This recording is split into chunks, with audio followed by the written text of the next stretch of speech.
नमस्कार विद्यार्थियों, आप सभी का राजकीय विधि महाविद्यालय कोटा के यूट्यूब चैनल पे हार्दिक स्वागत है। जैसा कि भारतीय साक्ष्य अधिनियम की इस यूट्यूब श्रृंखला में हमने बात की थी इससे पूर्व वीडियो में प्राइमरी एविडेंस की, तो आज हम बात करेंगे सेकेंडरी एविडेंस की कि सेकेंडरी एविडेंस क्या होता है, कब दिया जा सकता है। सेकेंडरी एविडेंस देखो, सामान्यतः साक्ष्य विधि में सर्वोत्तम साक्ष्य ये है कि प्राथमिक साक्ष्य दिया जाए, लेकिन किसी दस्तावेज का प्राथमिक साक्ष्य ही न्यायालय के समक्ष प्रस्तुत किया जाना चाहिए, क्योंकि यह एक सर्वोत्तम प्रकृति का साक्ष्य होता है। लेकिन ऐसे साक्ष्य के अभाव में न्यायालय की अनुमति से सेकेंडरी एविडेंस भी दिया जा सकता है। आवश्यक मात्र ये है कि ऐसे साक्ष्य के ग्राह्य किए जाने के कारणों को पहले स्थापित कर दिया जाए। द्वितीय साक्ष्य की ग्राह्यता विचारण के विवादाधिकार का विषय है और इसे अपील में आसानी से उल्टा नहीं जा सकता। भारतीय साक्ष्य अधिनियम 1872 की धारा 63 में सेकेंडरी एविडेंस के बारे में बताया गया है कि कौन कौन से चीज़ें सेकेंडरी एविडेंस में आएगी। इसमें द्वितीय साक्ष्य के 5 प्रकार बताए गए हैं, जो कि इसमें पहला है दस्तावेजों की प्रमाणित प्रतियां, दूसरा है मूल दस्तावेज से यांत्रिक प्रक्रियाओं द्वारा बनाई गई प्रतियां और ऐसी प्रतियों से तुलना की गई प्रतिलिपियां, तीसरा है मूल से बनाई गई प्रतियां या मूल से तुलना की गई प्रतियां, चौथा है दस्तावेजों के प्रतिलेख अर्थात काउंटर पार्ट्स ऑफ डॉक्यूमेंट्स। दस्तावेजों के प्रतिलेख केवल उस आदमी के विरुद्ध जिसने उस पर हस्ताक्षर नहीं किए हैं द्वितीय साक्ष्य हैं। और पांचवा है दस्तावेज की अंतर्वस्तुओं का उस व्यक्ति द्वारा जिसने उसे देखा है दिया हुआ मौखिक वृत्तांत या कथन। अब एक एक पे बात करते हैं कि दस्तावेजों की प्रमाणित प्रतियां। प्रमाणित प्रतियों की परिभाषा धारा 76 में दी गई है। इस संदर्भ में धारा 76 के अतिरिक्त 77, 78, 79 और 86 भी है। प्रमाणित प्रति दस्तावेज की शुद्ध प्रति है। धारा 76 निर्धारित करती है कि हर सरकारी ऑफिसर जिसकी कस्टडी में कोई सार्वजनिक दस्तावेज है वह किसी भी व्यक्ति के मांगने पर तथा इसके लिए विधिक फीस चुकाए जाने पर उसकी एक प्रति देगा। प्रमाणित प्रति दस्तावेज के अस्तित्व उसकी अवस्था एवं उसके अंतर्वस्तु का सबूत होती है, उसके निष्पादन का नहीं। अतः किसी दस्तावेज की प्रमाणित प्रति दाखिल करने से ही कोई अधिकार उसको साबित करने के भार से मुक्त नहीं हो पाता। एग्जाम्पल, न्यायालय के समक्ष क्वेश्चन ये है कि क्या कैका गांव नोडेरा में स्थित एक भूखंड का स्वामी है। कै खतौनी की नकल ऊपर वर्णित प्रमाण पत्र के साथ कलेक्ट्री के अभिलेखागार से लेता है। ये नकल राजस्व अभिलेख की सेकेंडरी एविडेंस है। इसके बाद बात करते हैं कि मूल दस्तावेज से यांत्रिक प्रक्रियाओं द्वारा बनाई गई प्रतियां और ऐसी प्रतियों से तुलना की गई प्रतिलिपियां। इस खंड में यांत्रिक ढंग से मूल से बनाई गई नकलें जो स्वयं नकलों की शुद्धता का विश्वास दिलाती है। एग्जाम्पल, जैसी प्रक्रियाओं का वर्णन धारा 62 के स्पष्टीकरण 2 में है, ऐसी नकलों से तुलना की गई नकलें मूल का सेकेंडरी एविडेंस है। जहाँ की बोलकर टाइपराइटर द्वारा छपाई गई मूल रिपोर्ट खो गई हो और उसकी एक नकल जो कि न तो कार्बन कॉपी थी और न मूल से तुलना की गई थी पेश की गई, ये माना गया कि वह सेकेंडरी एविडेंस का साक्ष्य नहीं है। बात करते हैं फोटोस्टेट कॉपी की। तो किसी दस्तावेज की फोटोस्टेट कॉपी के बारे में उसे साक्ष्य में ग्राह्य होने के पूर्व ये स्पष्टीकरण देना चाहिए कि क्या परिस्थिति थी जिनके अधीन फोटोस्टेट कॉपी प्रस्तुत की जा रही है और किसके कब्जे में मूल दस्तावेज था उस समय जब उसका फोटोग्राफ लिया गया, और उसे संदेह से परे होना चाहिए। किसी दस्तावेज की फोटोस्टेट कॉपी सेकेंडरी एविडेंस के रूप में ग्राह्य है यदि उसे असली होना साबित कर दिया गया। असली होना या तो फोटोग्राफर की परीक्षा द्वारा या किसी अन्य साक्ष्य द्वारा साबित किया जाता है। फोटोग्राफ साक्ष्य कापी साक्ष्य में द्वितीय साक्ष्य के रूप में तभी ग्राह्य हो सकती है जब ये साबित कर दिया जाए कि मूल दस्तावेज विपक्ष के कब्जे में है। फोटोग्राफर की परीक्षा द्वारा या नेगेटिव साबित करने के द्वारा साबित किया जा सकता है। इसके बाद तीसरा है मूल से बनाई गई प्रतियां या मूल से तुलना की गई प्रतियां। इसके अंतर्गत ऐसी नकल जो किसी नकल से उतारी गई हो किंतु बाद में मूल से उसकी तुलना की गई हो सेकेंडरी एविडेंस के अंतर्गत आती है, किंतु इस प्रकार तुलना नहीं की गई नकल मूल का द्वितीय साक्ष्य नहीं है, यद्यपि उस नकल की जिससे वह नकल की गई है मूल से तुलना की गई थी। नकल की नकल मतलब कॉपी की कॉपी। सामान्यतः नकल की नकल द्वितीय साक्ष्य के रूप में ग्राह्य नहीं है। प्रमाणित प्रतियों की प्रतिलिपियां जो मूल से नहीं मिलाई गई है मूल की अंतर्वस्तु की न तो प्रमाणिक और न ही द्वितीय साक्ष्य मानी जा सकती, ये साक्ष्य ग्रहण नहीं किया जा सकता। चौथा है दस्तावेजों के प्रतिलेख। दस्तावेजों के प्रतिलेख केवल उस आदमी के विरुद्ध जिसने उस पर हस्ताक्षर नहीं किए हैं द्वितीय साक्ष्य हैं।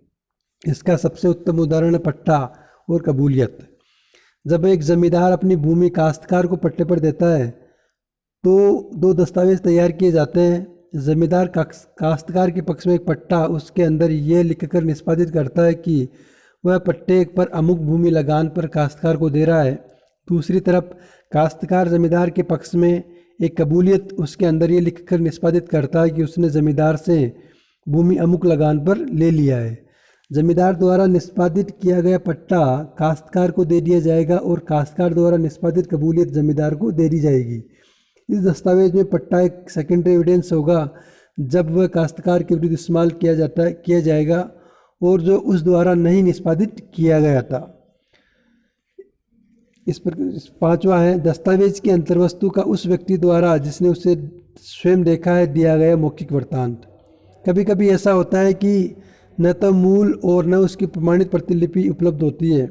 ऐसे मामले में इतना ही पर्याप्त होता है कि यदि कोई व्यक्ति जिसने दस्तावेज पढ़ा हो अंतर्वस्तु का वृत्तांत देने के लिए पेश किया जाता है।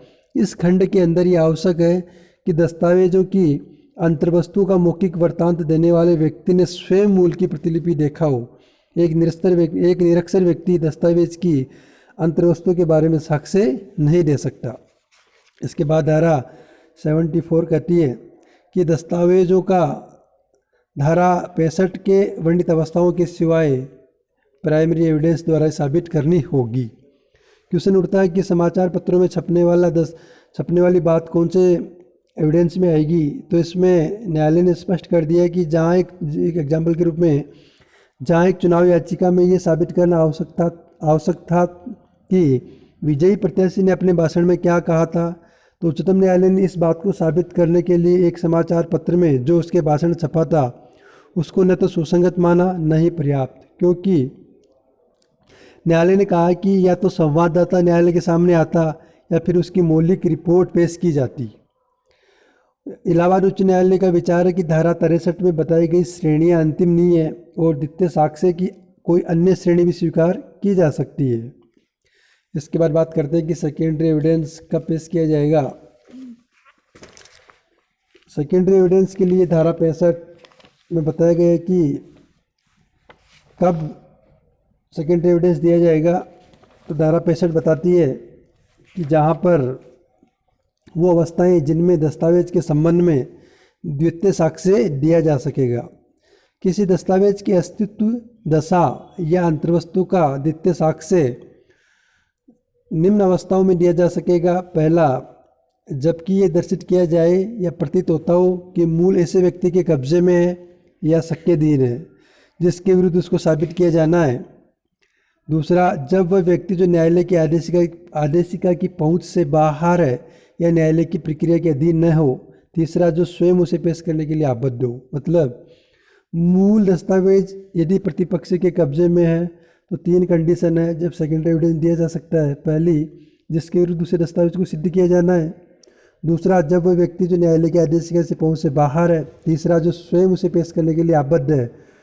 उस व्यक्ति को धारा 66 के दिन सूचना देने के बाद भी पेश नहीं करता तो सेकेंडरी एविडेंस दिया जा सकता है।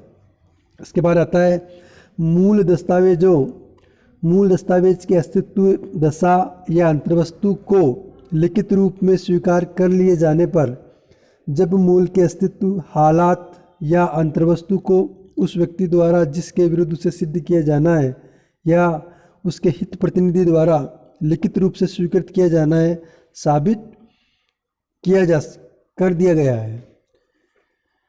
व्यक्ति ने लिखित रूप से स्वीकार कर लिया है, तब इसमें देखो किसी यदि मूल दस्तावेज का पंजीकरण स्टैम्प की कमी के कारण अग्राह्य है तो लिखित स्वीकृति इस खंड में ग्राह्य नहीं होगी। ये स्मरण रखना चाहिए कि इस धारा के अंतर्गत केवल प्राथमिक साक्ष्य के बदले द्वितीय साक्ष्य ग्राह्य होता है। तीसरा है मूल दस्तावेज खो जाने, नष्ट हो जाने या पेश नहीं किए जाने पर। जब मूल दस्तावेज खो गया या नष्ट हो गया है या जब जो पक्षकार उसके अंतर्वस्तु को प्रमाणित करना चाहता हो किंतु कुछ कारणवश जिसमें उसका दोष नहीं है, जिससे उसकी लापरवाही या कसूर के बगैर उपयुक्त समय पर दस्तावेज नहीं पेश कर पाता है, तो ऐसे मामलों में उसके अंतर्वस्तु के लिए सेकेंडरी एविडेंस ग्राह्य है। चौथा है मूल दस्तावेज को आसानी से स्थानांतरित नहीं किए जा सकने पर। जब मूल दस्तावेज ऐसी प्रकृति का है कि उसे आसानी से नहीं लाया जा सकता, तो ऐसे मामलों में उसके अंतर्वस्तु का द्वितीय साक्ष्य ग्राह्य है। अधिक वजन होने वाले दस्तावेज इस प्रकृति के होते हैं। इस खंड के अंतर्गत द्वितीय साक्ष्य असुविधा या व्यवहारिकता के आधार पर ग्राह्य है। इसलिए इमारत या दीवार पर का लेख, स्मारक पर लेख इत्यादि को उसकी नकलों या मौखिक अभिसाक्ष्य द्वारा साबित किया जा सकता है। पांचवा है उस दस्तावेज की धारा 74 के अंतर्गत लोक दस्तावेज होने पर। जब मूल दस्तावेज एक सरकारी दस्तावेज है और यदि मूल दस्तावेज साक्ष्य अधिनियम की धारा 74 के अंतर्गत लोक अभिलेख हो तो उस दस्तावेज की प्रमाणित नकल उस लोक अभिलेख को साबित करने के लिए ग्राह्य है। लोक दस्तावेज के द्वितीयक साक्ष्य की ग्राह्यता के कारण उसको उनके हटाने से महान असुविधा और जोखिम होगी। इसके बाद आता है मूल दस्तावेज की प्रमाणित प्रति का साक्ष्य में दिया जाना विधि द्वारा अनुज्ञात होने पर। जब मूल दस्तावेज ऐसा है जिसकी प्रमाणित प्रतिलिपि अधिनियम द्वारा स्वीकृत है, तो वह प्रमाणित प्रतिलिपि जो कि द्वितीयक साक्ष्य है मूल दस्तावेज के मौजूद रहने के बावजूद भी ग्राह्य होती है। इसके बाद है मूल दस्तावेज के अनेक लेखाओं से गठित होने पर। जब मूल में तमाम अन्य हिसाब या खाते शामिल है जिनका परीक्षण न्यायालय में आसानी से नहीं हो सकता है और प्रमाणित करने का तथ्य संपूर्ण योग का परिणाम है, तो ऐसे परिणाम को उस दस्तावेज के विशेषज्ञों से प्रमाणित कराया जा सकता है। इस खंड का उद्देश्य सरकारी समय को बचत करना है।